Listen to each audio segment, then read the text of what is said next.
others to buy yours. I'm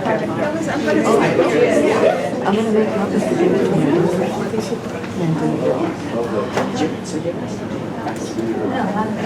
Hello everybody, and welcome to the opening reception for Roots and Me Family Trees. I'm Ashley and I'm with the Brownsville Historical Association, and we are very, very excited to host this exhibit. But just to let you all know that usually this piece right here is in the middle, and then over there we have different worksheets available for you to do your own family trees. So if you're interested, please after the presentation take a look at those. And without further ado, I'd like to welcome Mary. Thank you.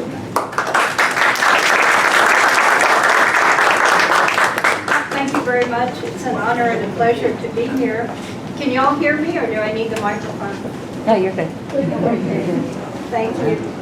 I'd like to, again, welcome all of you. I'm very, very pleased that you came out to our presentation and to see this, I think, wonderful exhibit. Years and years of work by different individuals. We're very pleased to bring it to you. My name is Mary Torres, and I'm the president of the Rio Grande Valley Hispanic Genealogical Society. I'd like to introduce some of my officers and members that are here today. Ophelia Olson,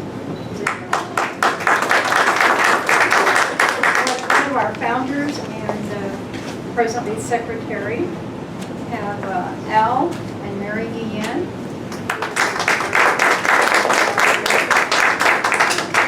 Tony Garza is our vice president. Adelina Muniz in the very back is on our board as well.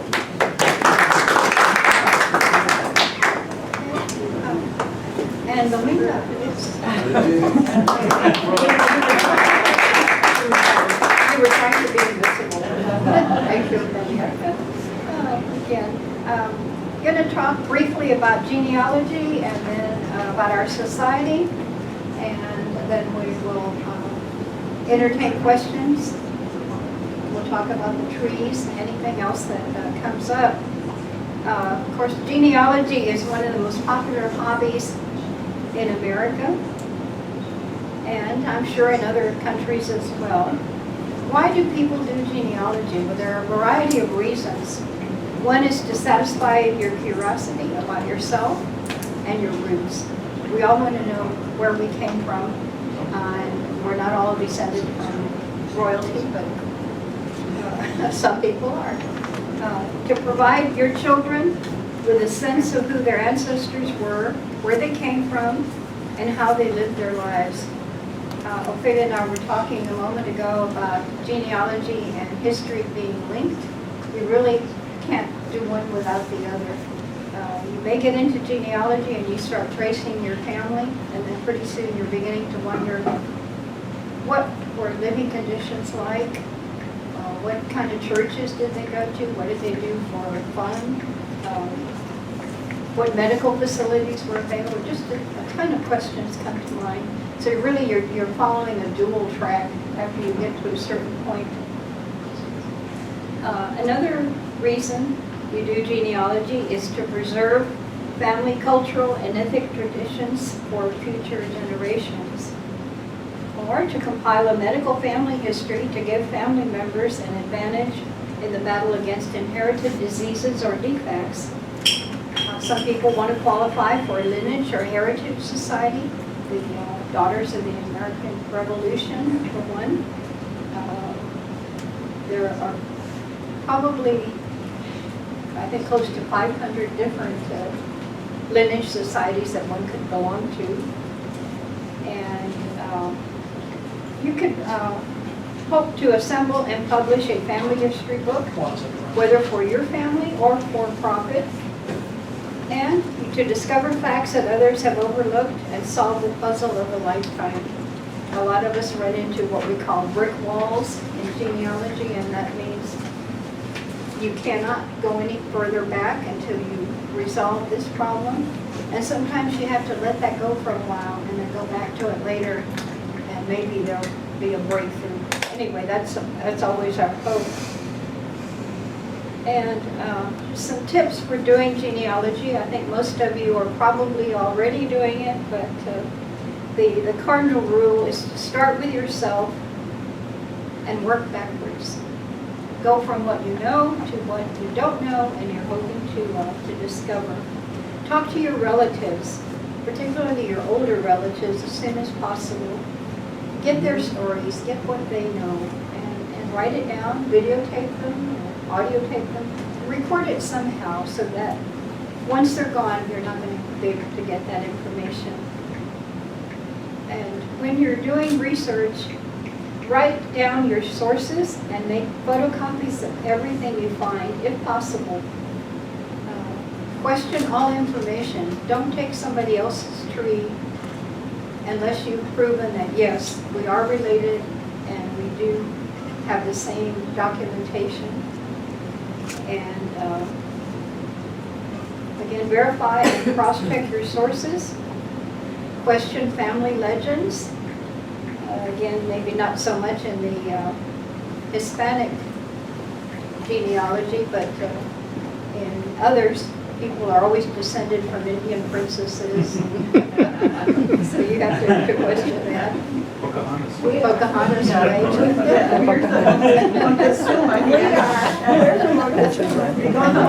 Well, that's wonderful. A lot of us are still wondering where the Native Americans came from. Okay. When you're researching, try multiple spellings of your last name.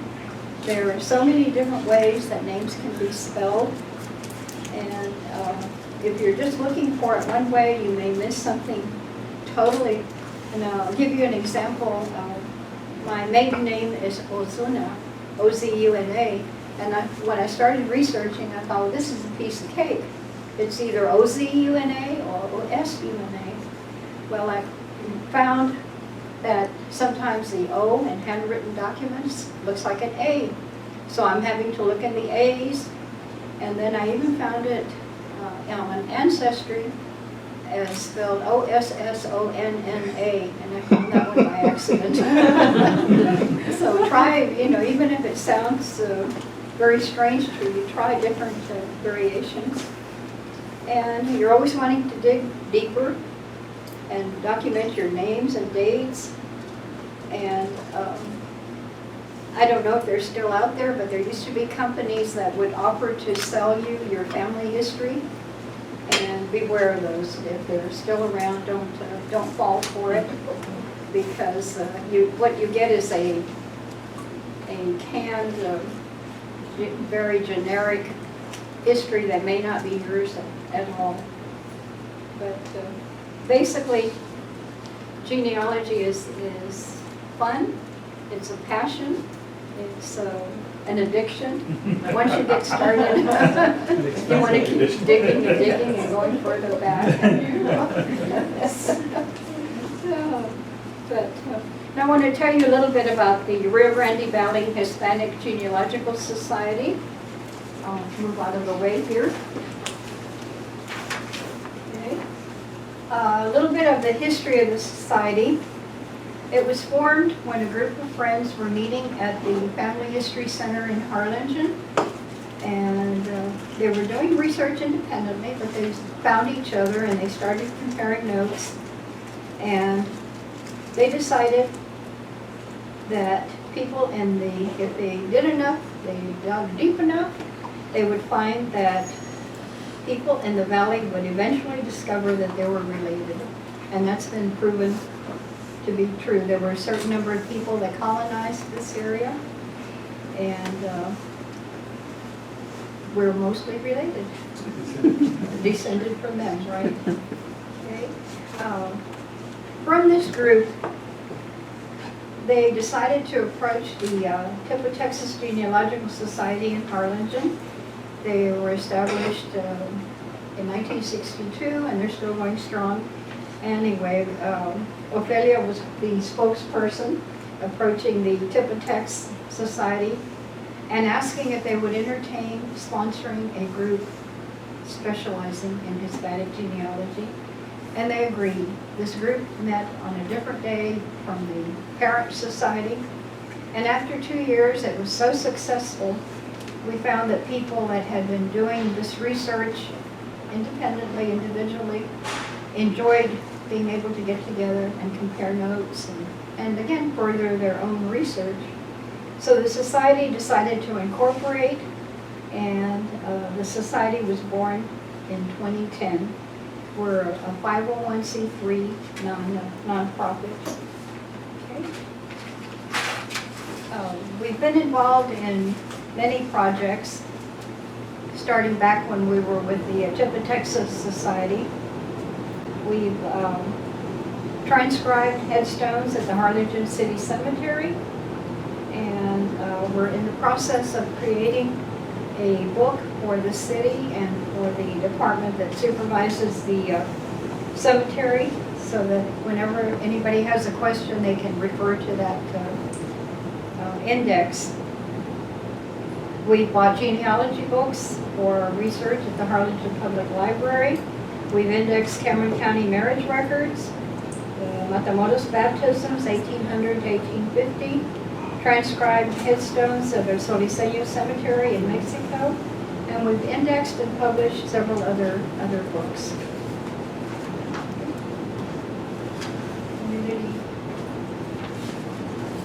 Community service. Again, we've conducted cemetery tours in Harlingen, and this is where we're going to provide the book to the Parks and Recreation to assist people in locating interments in the Harlingen City Cemetery. Annually, we provide a scholarship to 2 students who are related to our members. We assist people in researching their family history. We provide free classes in genealogical research, and we honor veterans by showcasing their photos in a library display window. And that's usually for Memorial Day in May. Fundraising.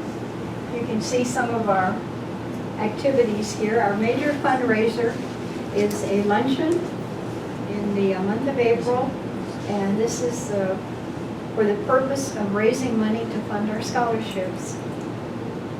And our money comes from selling our books and from memberships, and for this special scholarship fund, we do have an annual luncheon.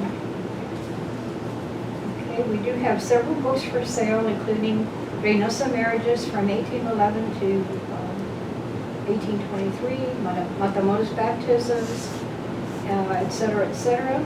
And we have published one book on family histories and another on veteran stories, our heroes, Rio Grande Valley Hispanic veterans. And as you can see, we moved on to conferences, okay? There are genealogy conferences held throughout Texas and across the nation. I think there are even conferences on cruise ships, but I haven't tried that one yet.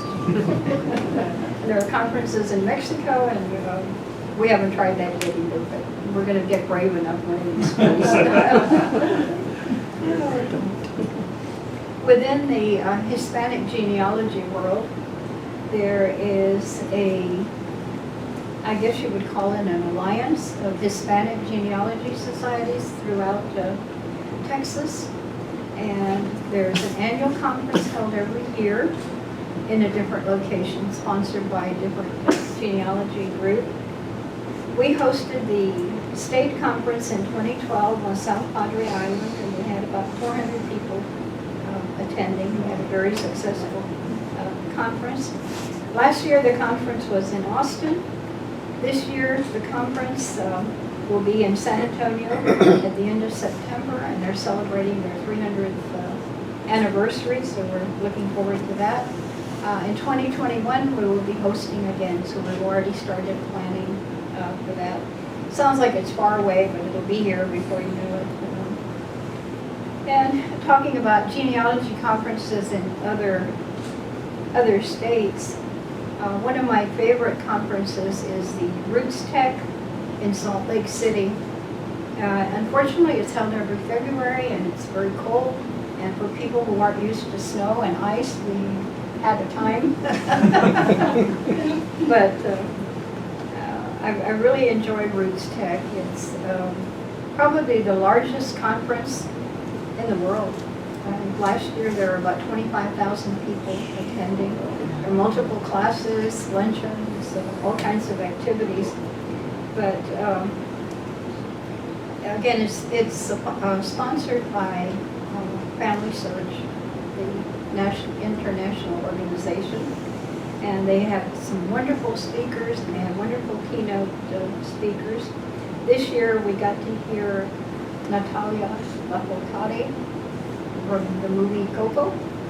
She was one of our speakers. She was on her way that day to the Academy Awards filming, and she was just delightful.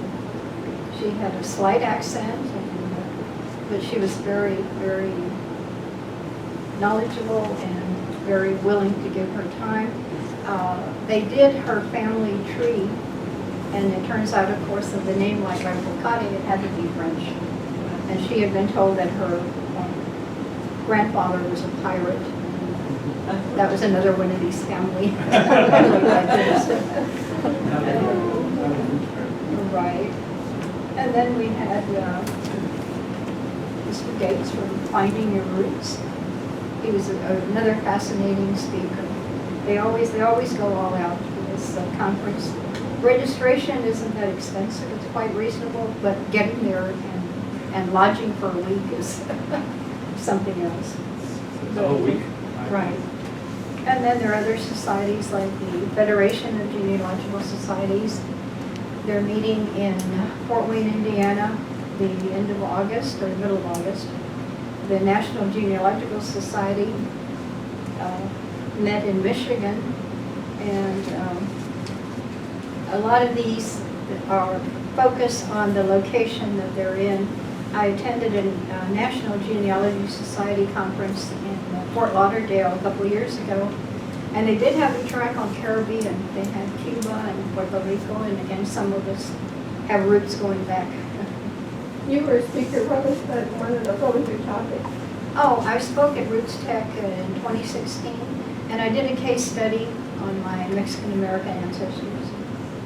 We're very pleased to. That was one of the highlights of my life. Thank you.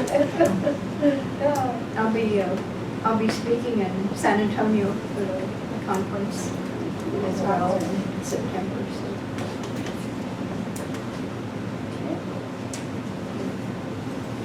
Ready? Okay. We meet the third Sunday of the month at the Harlingen Arts and Heritage Museum, except in June. In June, we bump it up another week because of Father's Day. We meet the fourth Sunday. We don't meet in December either. We have our attempt to have interesting speakers. We cover a variety of topics. We've had people talking about the history of Harlingen and Muncie Hill, who was, quote, the founder of the city, and we beg to differ with that, but sometimes. And we've had university professors, just a variety of speakers. We've occasionally had speakers from Mexico, and those programs will be conducted in Spanish. We had people from the different archives that have come to speak to us. Okay, and November is our last meeting of the year, and we have a fun time. We don't have a speaker, but we'll have a topic that people can talk about. And this year we're looking at people submitting their favorite photo and getting up to talk about it. We'll create a PowerPoint with your photos, and then you can tell us about them. And if you write it up, we'll get it into next year's journal. And again, talking about presentations, this photo on this side here was presented by Jack Ahu last February, and he was talking about the Tejanos and the Civil War, the different battles, the different flags. They showed the different flags from the different Confederate Unions. And this one here is one of my favorites. It was a presenter from UTRGV here, and he was dressed up as conquistador and non-cortes. So he was, I think he was one of our favorite speakers. He touched the younger people particularly, because he did wear this suit of armor and talked about how people lived and the battles they fought. Okay, and just recently we had Rick Diaz from Con Mi Gente came and told us about his program and how he produces it. And then we had Dr. Let me escape me. Trinidad Gonzalez from University in Westlaco. And he's the one that did the presentation on One Sea Hill and the history of Harlingen. So again, we get a variety of people. If you're one of our members, you get an email reminding you of the meeting. And members always get advance notice of the speaker and the topic. And our topics are usually genealogical or historical in nature. And as I said, we've had many interesting topics. Membership is $35 a year, and it includes a printed journal. This was our 2017 journal. It's a compilation of stories that our members and other people have contributed. And each year the journal is different. We have different contributions. You also get 4 quarterly e-newsletters a year. Get a list of websites. You can visit our Facebook page and website. And again, most societies are nonprofit, and memberships are $30 to $35 a year. A few of them have printed journals. We were honored last year in Austin at the State Hispanic Conference. Our journal, our 2016 journal, received the top award. And we were very pleased, and thank Ophelia and the other people. For their married. The 2016. Oh, okay, it's in that display case there. And fewer societies still have newsletters. Some societies are for profit and provide comparable benefits, but the price is $99 a year.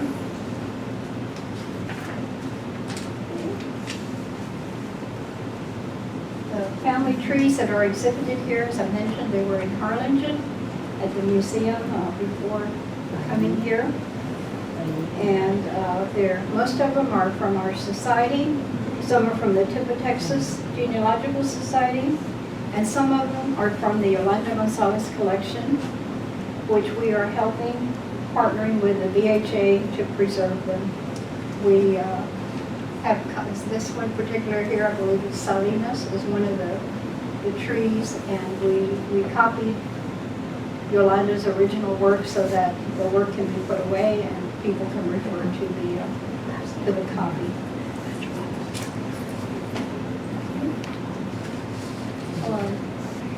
Again, I want to thank you all so much for coming.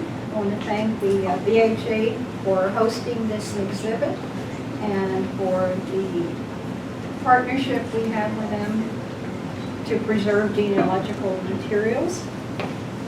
We hope you enjoy the display of family trees, and perhaps you can have yours displayed next year. And we'll be here if you have any questions. I'll be happy to answer them.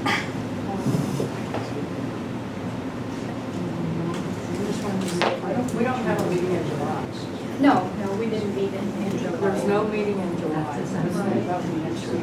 You were going to raise the, Oh, yes. there's some more charts under here that are going to be revealed. And please help yourself, we still have some more food. No, it's in the back. It's right here back.